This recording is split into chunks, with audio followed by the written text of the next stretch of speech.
The courageous people who have come forward and who will come forward to share their truths are rewriting Canadian history. Tonight, missing and murdered Indigenous women and girls are not just a crime, but something far more substantial as the last scheduled public hearings continue in Vancouver. And the Quebec inquiry into public services hears from witnesses who say police treat Indigenous peoples more harshly than others.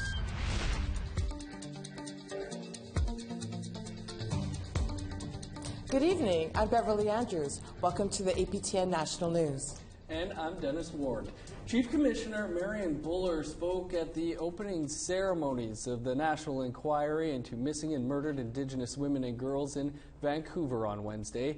She advocated working together to educate Canada and try to rewrite history. This week, we're going to hear from our 1,000th witness and more. That speaks to the importance of the work that we're doing. It speaks volumes about the truth. The courageous people who have come forward and who will come forward to share their truths are rewriting Canadian history. They are setting the record straight about the lives of Indigenous women and girls for generations in this country. My hands are up to them, each one of them, for setting the record straight. During this week and at all of our gatherings, I hope that we're able to lift each other up, to strengthen each other, to give each other courage, to help each other heal. That's the only way we're going to undo colonization. That's the only way that we're going to be able to celebrate our beauty as people. We have to work together. We have to draw on each other's strengths and beauties. I tell you this not only as the Chief Commissioner, but as a matriarch and also as a very strong Cree woman. It's time. It's time for us to reclaim our rightful places as Indigenous people in Canada.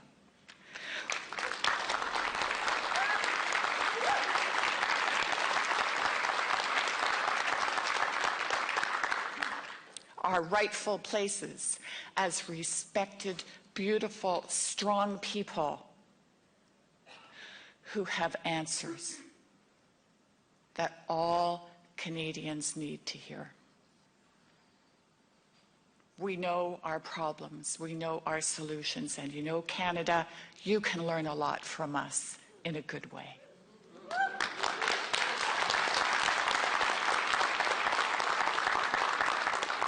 It's also time that we, as Indigenous women and girls, reclaim our right to live in a safe community, to live in dignity, and to live in peace. Let's move forward this week. Let's rewrite Canadian history. Let's reclaim our rightful place in honor of those who we've lost. Thank you very much. We'll have more from the National Inquiry later in the newscast, but first to Alberta, where a mysterious illness has killed one child and sent 14 youth to hospital with flu-like symptoms. They were all in a residence on the Stoney Nakoda First Nation just west of Calgary.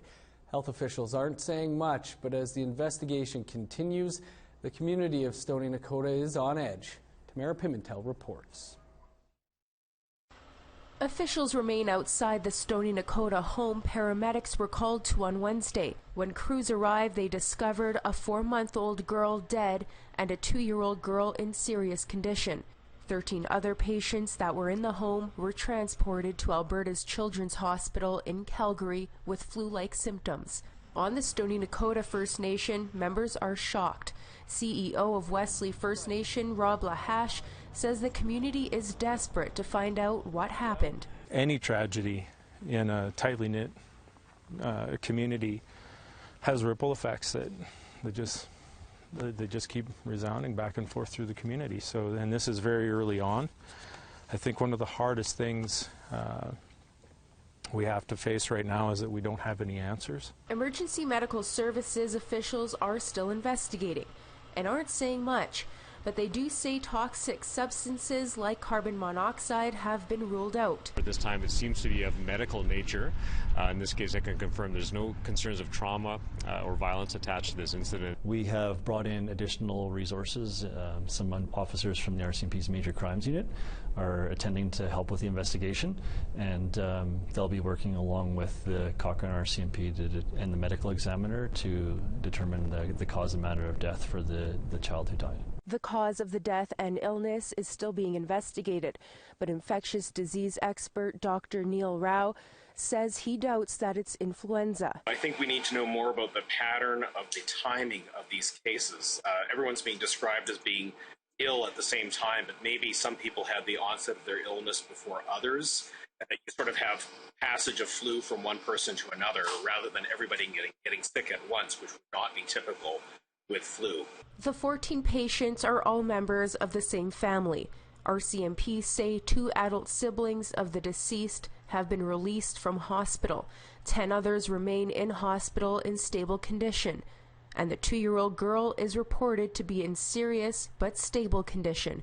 An autopsy for the 4-month-old has been scheduled for tomorrow. We see tragedy on a regular basis, but it's not often that one of this nature arises, and I certainly hope that we don't see it again. Tamara Pimentel, APTN National News, Stoney Nakoda First Nation. And we would like to hear what you have to say about this or any other story. Here's how to contact us. Send us an email at news@aptn.ca, like our APTN National News Facebook page, or follow us on Twitter @APTN News, or go to our website aptnnews.ca. The Quebec inquiry into Indigenous relations was born out of the accusations that the provincial police were abusing Indigenous people in the city of Val-d'Or. Today, an Algonquin woman testified that police there haven't neglected to investigate an assault that she suffered. Tom Fenario has more. J'ai paniqué, j'ai eu peur, puis je sais pas, c'est la première fois de ma vie qu'on m'asperge le pauvre de Caïn, puis que j'ai paniqué sur le coup, puis je tremblais là aussi. Juliette Lisbeth Jerome is describing what she says was an unprovoked assault. In September 2017, a stranger pepper sprayed the Algonquin woman. Earlier in the evening, Jerome says he had yelled racial insults at her and her boyfriend before approaching them again near the outskirts of Val-d'Or. Chauffé les yeux, puis ça m'a engorgé toute la moitié de ma bouche, là, tout ici, sur la moitié de ma joue aussi, là. Puis je sentais plus rien, comme c'était pas beau, là. C'était jaune aussi, là, comme j'avais des taches encore sur mes cheveux aussi. What makes the incident even more upsetting for Jerome has been what she calls the police's lack of response. La plainte qu'on a faite, nos déclarations, ben les autres n'ont pas pris ça en considération, puis qu'il n'y a pas d'enquête encore, il n'y a rien qui a bougé. Jerome says she recognizes the man who did it and that he works at a local grocery store. Dernièrement, je l'ai vu chez GA, fait qu'ils m'ont dit que je vais le chercher de la part de Caïn, puis c'est comme une menace encore, là, puis que ça s'arrête pas. When questioned about why she doesn't go to the police to provide this new information, she says she's afraid. Jerome had her own run-in with the provincial police this past Christmas. She was charged and found guilty of simple assault for repeatedly hitting her boyfriend with her purse. Jerome marvels at how her own case was treated versus the assault she reported. And she says she's not the only Algonquin to feel this way. Les policiers aussi s'acharnent sur les Autochtones, puis que la discrimination au niveau de ça aussi, que ça devrait se régler, que ça devrait s'arrêter aussi. Jerome hopes that Quebec's inquiry into Indigenous relations will address what she sees as a double standard. More hearings continue Friday, and the final report will come out in September 2019. Tom Fenario, APTN National News, Val-d'Or, Quebec. Concerns are being raised about an increase in crystal meth use on northern Manitoba First Nations. More on that after the break, but first, here's a look at tonight's Nation to Nation. Hello, I'm Todd Lamoran, and here's what's coming up on Nation to Nation. Arrests have been happening at the Kinder Morgan protest camp in British Columbia. We speak to an Indigenous activist. She says there's a big difference in the treatment between Indigenous people and a politician like Elizabeth May. As well, some land defenders have been living at the camp for a while now. We'll talk to a couple of them. And what happens when you have status, but you can't get membership in a band. We'll find out right after tonight's national news.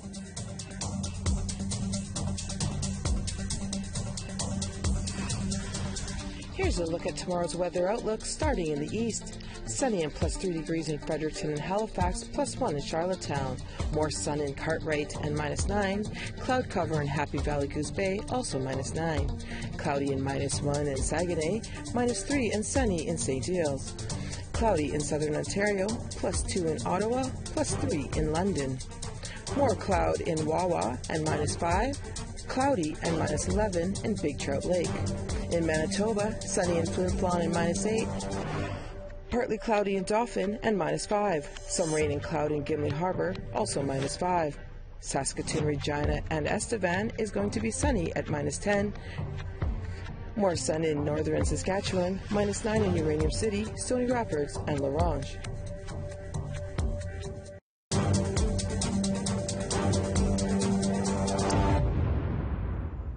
Ottawa's first Indigenous Career Fair was held today in the capital. Its intent? To increase awareness of the employment opportunities available to Ottawa's growing First Nations, Métis, and Inuit population. Here's Annette Francis with that story. 23-year-old Charmaine Hester moved to Ottawa 6 years ago from Waskaganish First Nation in Quebec. She's one of over 160 youth attending this career fair, hoping to land a job. It can be hard, but at times it's like very easy. Like I've gotten really lucky, but like that's why I go to career fairs like this, because you could interact with employers and it's so much easier to like just talk to the employer and learn about like whatever they have here. Today's fair is geared towards First Nations, Métis, and Inuit job seekers. Currently, Ottawa has an Indigenous population of close to 13,000 people. As in other cities, statistics tell us that employment rates and income rates are lower for Indigenous people. That's why organizer Amanda Killebuk says it was important to host today's event. It's very important, especially when we're partnering up with different organizations like Kajita Mika, Minwash Lodge, and Métis Nation of Ontario. So it's a pan-Indigenous run and hosted event, and it's great to get all the Indigenous youth and mature job seekers out and connect them with Indigenous-friendly organizations. Killebuk says she's pleased with the turnout. There's over a dozen presenters from public health, construction, nonprofit, and college and universities. As a way to engage the youth, they've asked hip-hop artist and motivational speaker Cody Coyote to join them for the day. Our youth are paying attention 100%, right? And they're looking for a way to be like, hey, what can I do after high school? You know, what do I do after I'm done post-secondary? You know, where do I go? Or maybe I don't want to go and get training or employment, but I want to see what the entrepreneurs do. You know, so with these kinds of circles, it's very vital for our youth to have an opportunity to, especially when they're seeking employment, because it could be a little bit difficult overcoming those obstacles that are present for them. And I just want to be here to support them. While some youth here are still unsure about what they want to do, many say that the career fair has helped them to think about their future. Annette Francis, APTN National News, Ottawa.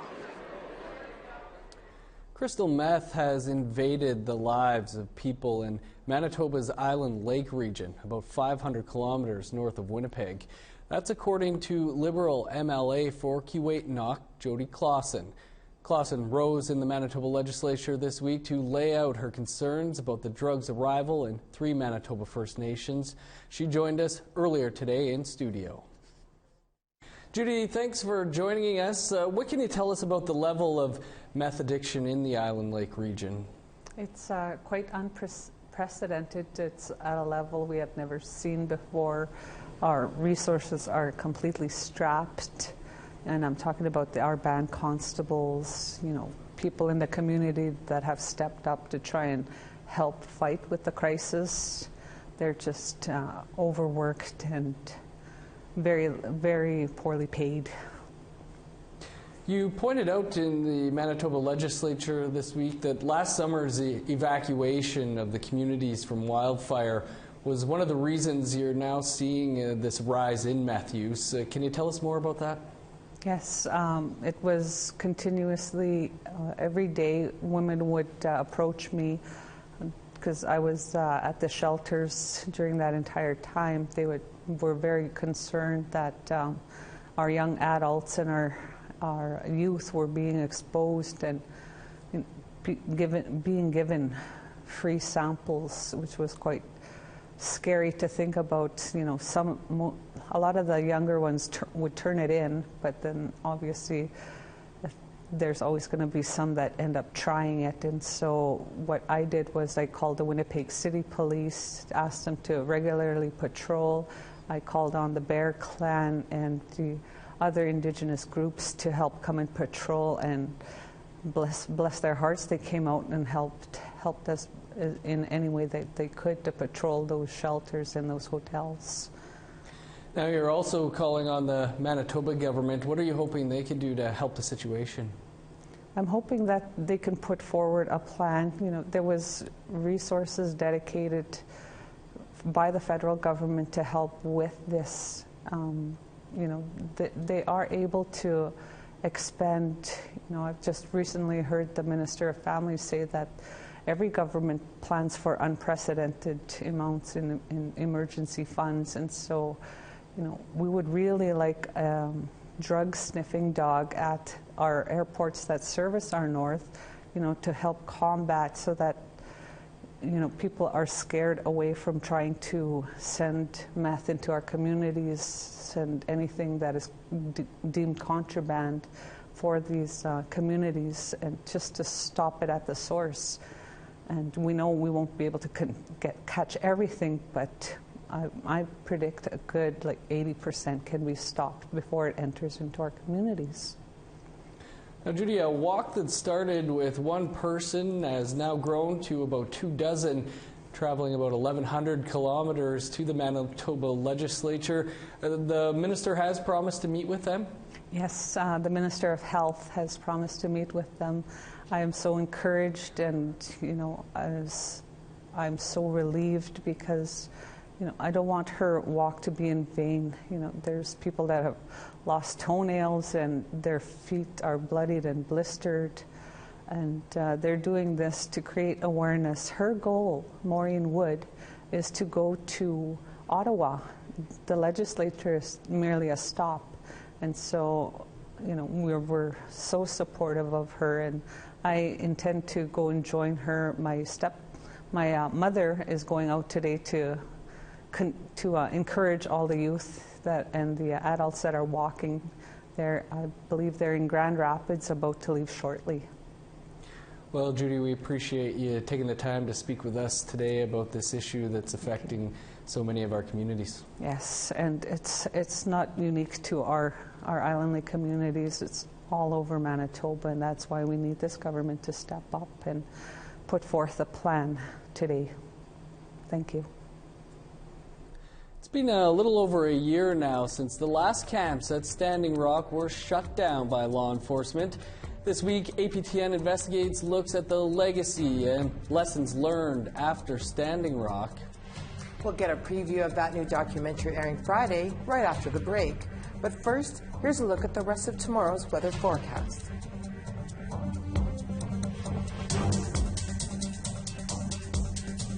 -7 in Grand Prairie and Fort McMurray, -5 in High Level.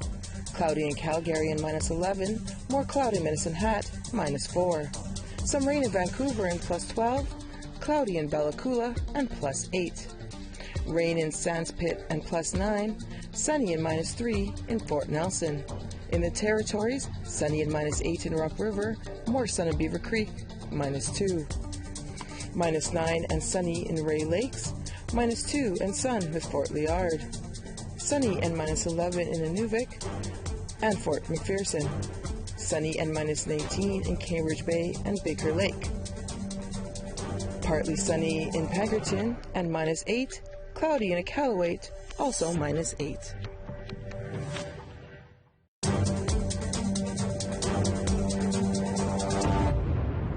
Welcome back. The Standing Rock camps were cleared out just over a year ago.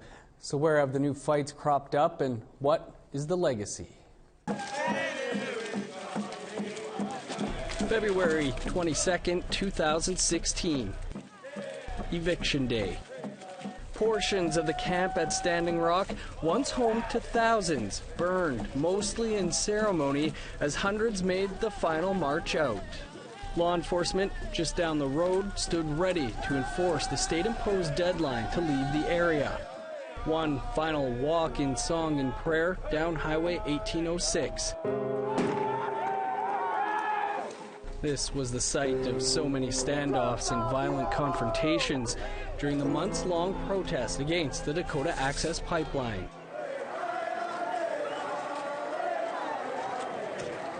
Final goodbyes as some prepared to hop onto buses and head to locations unknown. But not everyone was willing to leave voluntarily or give up so easily. Back at the camp, a blockade at the Occhetti gates was set on fire. Some were determined to stand until the final moment. But there was a realization the camp was lost. This movement is not over. This physical location we're being forced off of under unreasonable circumstances, but we don't want anyone to get hurt. And so the movement is not over. We'll still carry on. Police patrolling off the coast of South Australia got quite the scare this weekend. A great white shark caught them off guard and began tailing them. A colleague managed to film the shark inching closer towards the boat before swimming away. The picture appears to show that the shark was even bigger than the police boat. I don't think I'd want to see a shark that big, that close. I don't think it actually looked that big to me. It was a small boat. Still, you're in a little boat, a shark that big beside you, a little close. Just get out the fishing pole and all good to go. I do want to make mention that you can catch that whole episode of After Standing Rock right here tomorrow night after your APTN News. And that is your APTN National News for this Thursday. Stay tuned. Nation to Nation with Todd Laborand is up next. I'm Beverly Andrews. Have a great night. And I'm Dennis Ward. We'll see you back here tomorrow.